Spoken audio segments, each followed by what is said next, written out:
కాబట్టి మేము వాళ్ళకు విరాళం ఇవ్వాలనుకోవడం లేదు. ఆంజనేయ స్వామి టెంపుల్ నుంచి రండి ఇస్తాం, దత్తాత్రేయ స్వామి టెంపుల్ నుంచి రండి ఇస్తాం. అంతేగాని మీరు సాయిబాబా గుళ్ళు అన్నదానం చేస్తామంటే మేము ఎందుకు ఇస్తాం? ఒక ముస్లిం పకీర్కి మాకేమైనా ఇస్తున్నారా వాళ్ళు? గురు పౌర్ణమికి సాయిబాబాకి ఏంటి ఏ సంబంధము?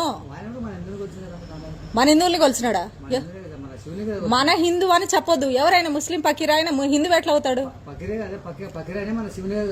పకీరు హిందూ ఎట్లా అవుతాడయ్యా? శివుని కొలిచినాడా? ఎక్కడ కొలిచినాడు? ఎక్కడ కొలిచినాడయ్యా చూపించు. ఎట్లా ఎక్కడ కొలిచినాడు చూపి. ఏ చరిత్ర ఉంది? చరిత్ర ఏముంది?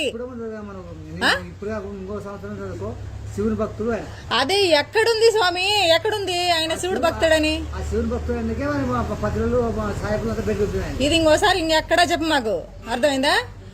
నువ్వు వీలైతే నిజం తెలుసుకొని హిందుత్వంలోకి వచ్చి హిందూ దేవుళ్ళు ఎవరు, హిందూ గురువులు ఎవరు ఇది తెలుసుకొని నువ్వు బ్రతుకు.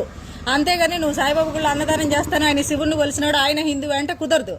ఇండ్లకు కూడా రానియం మేము సాయి భక్తుల్ని. అర్థమైందా? భగవంతుడి లీలే తెలుసుకోండి అంతే. శివుడు భక్తుడు కాదు అని చెప్తున్నాం కదా. ఆయన ముస్లిం పకీర్. ఆయన వేషధారణ ఎట్లుంటది? ఆయన వేషధారణ ఎట్లుంటది? అడ్డబొట్ట నిలువు బొట్ట కాదు, వేషధారణ ఎట్లుంటది? వరే ఆయన ఏ వస్త్రధారణ కట్టుకున్నాడు? ఇండ్ల నుంచి అడుక్కుంటూ నెమలికలు ఇట్లా కొట్టుకుంటూ అడుక్కుంటూ పోతారు కదా పంచ కట్టుకొని, అది ఆ పకీరు. మరి ముస్లిం ఆయన హిందూ ఎట్లయినాడు? ఆయన ఏం చెప్పినాడు?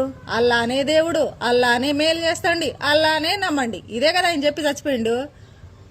మరి ఎట్లా హిందూ అయినాడు ఆయన? సరే మీరు నమ్మితే మీరు నమ్మండి, మాకు సంబంధం లేదు. మారితే మారండి, లేకపోతే మీ దరిద్రాన్ని మీరు కొని తెచ్చుకోండి. అంతేగాని హిందువుల ఇళ్ళకి వచ్చి 2 జెండాలు ఉన్నాయి చూడండి. హిందువుల ఇళ్ళకి వచ్చి మాత్రం సాయిబాబాకి అన్నదానం చేస్తున్నాము, గుళ్ళో భజన కార్యక్రమాలు చేస్తున్నాము అని అంటే ఒక్క నయా పైసా అయ్యాం. అదేనా? వెళ్ళండి.